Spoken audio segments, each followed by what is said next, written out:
Iniciar la grabación. De verdad que bienvenidos a la clase de hoy martes. Me disculpan no poderla dar en el horario habitual de la mañana. Lo que pasa es que las semanas, cuando son semanas de trabajo, pues generalmente tengo audiencias en tribunales fijadas y a esas audiencias no puedo faltar.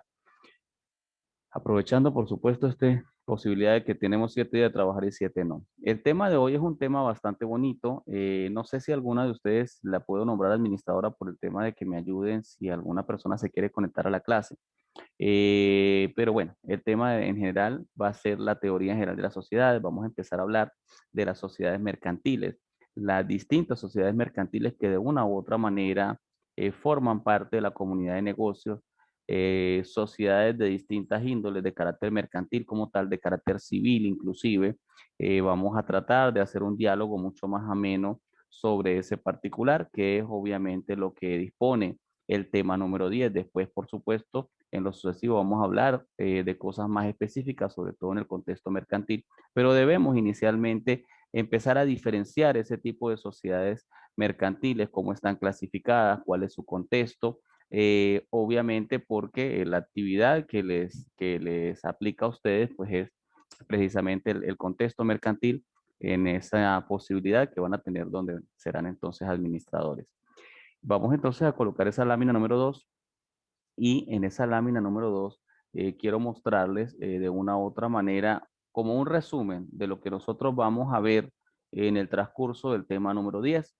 Inicialmente habíamos hablado en los temas iniciales, cuando inclusive hicimos la primera evaluación, que iban los primeros 5 temas, de cómo estaban clasificadas esas sociedades mercantiles, que quién eran personas naturales y quién eran personas jurídicas, y eso desde el contexto tributario. De hecho, fue una de las preguntas que también coloqué en la evaluación. Mire que generalmente todas las preguntas que coloqué son preguntas que son después repetitivas, porque ¿qué es lo más importante que tiene que ver precisamente con derecho y legislación mercantil?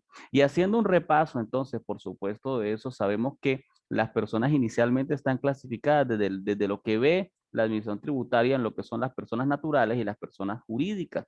Y las personas naturales, como estábamos viendo, conforme al Código de Comercio y a las disposiciones que están allí, en ese contexto, son aquellas personas que deciden hacer del comercio su profesión, confiando, por supuesto, en ese artículo 2 y 3 del Código de Comercio, en lo que está establecido como un acto de comercio y donde inicia entonces ese procedimiento o esa actividad comercial.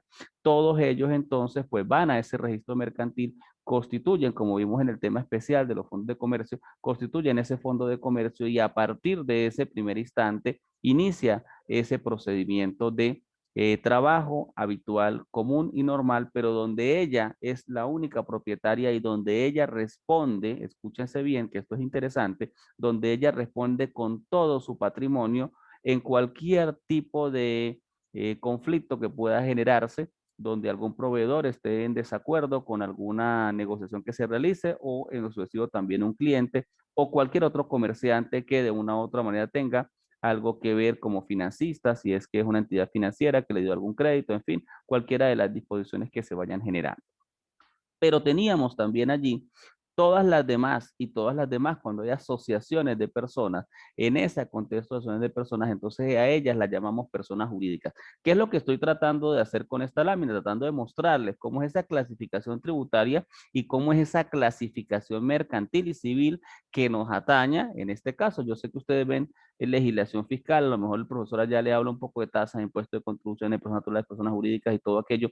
Entonces tratan de repente de pensar que esa es la única clasificación que existe. Resulta que también existe esta que corresponde a mi cátedra, que es Derecho y Legislación Mercantil. Y obviamente todos ellos, tanto los naturales como los jurídicos, entendiendo que estas personas jurídicas son asociaciones mercantiles, son fundaciones civiles, cooperativas, en fin, otro tipo de asociaciones, todas ellas pueden estar clasificadas por la Administración Tributaria como contribuyentes formales, contribuyentes ordinarios, contribuyentes especiales, contribuyentes vinculados, agentes de percepción o agentes de retención.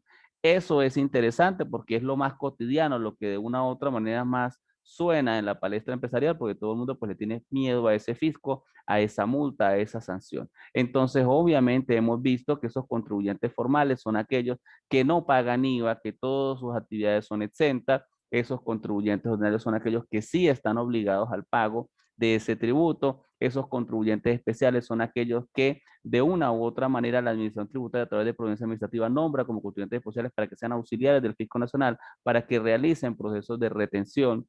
También están esos contribuyentes vinculados que nacen de ese tributo, que es el impuesto de grandes transacciones financieras. Y adicionalmente algunos contribuyentes que son agentes de percepción dependiendo del objeto, cuando son tabaqueras, cuando son licoreras.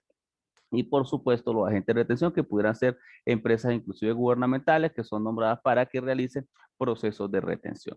Cualquier sociedad mercantil de las que vamos a estudiar el día de hoy, cualquier organización empresarial del contexto que vamos a clasificar el día de hoy, puede ser cualquiera de esos tipos que están dentro de la clasificación tributaria. Ahora, lo que sí queda claro es lo siguiente. Lo que vamos a ver hoy se va a referir únicamente a lo que son las personas jurídicas, porque ya hablamos de lo que son los fondos de comercio, cuando es una sola persona el que decide de una u otra manera formar una actividad comercial. Aquí ya vamos a hablar de ese tipo asociativo, de esa cantidad de condiciones asociativas que se van a generar.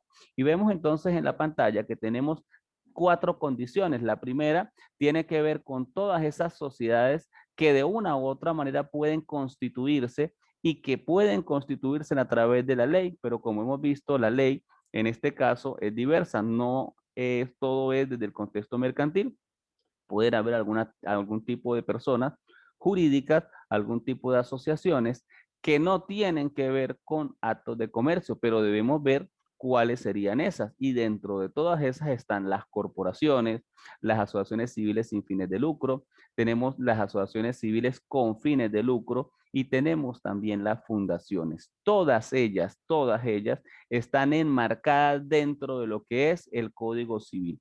Es entonces el Código Civil el que va a disponer de una u otra manera que allí está plasmada toda la información, todo lo que tiene que ver entonces con ese Código Civil. El Código Civil en su artículo 19 habla de todas esas cantidades de tipos de asociaciones que corresponden a corporaciones, asociaciones sin fines de lucro, con fines de lucro, lo que serían asociaciones civiles y las famosas fundaciones.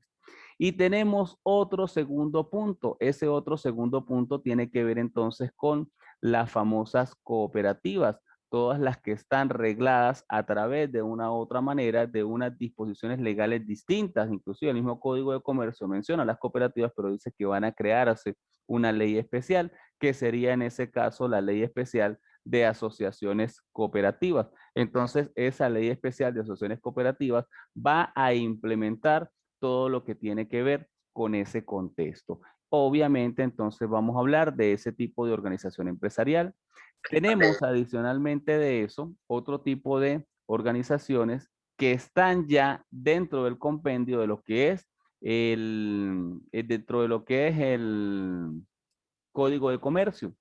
Y en ese caso, ya vamos a hablar de esas sociedades de personas y esas sociedades de capital. Vamos a ver entonces esa división de esas sociedades de personas, cuáles son las sociedades en nombre colectivo, cuáles son las sociedades en comandita y desde el contexto de las sociedades de capital, cuáles son las compañías anónimas y cuáles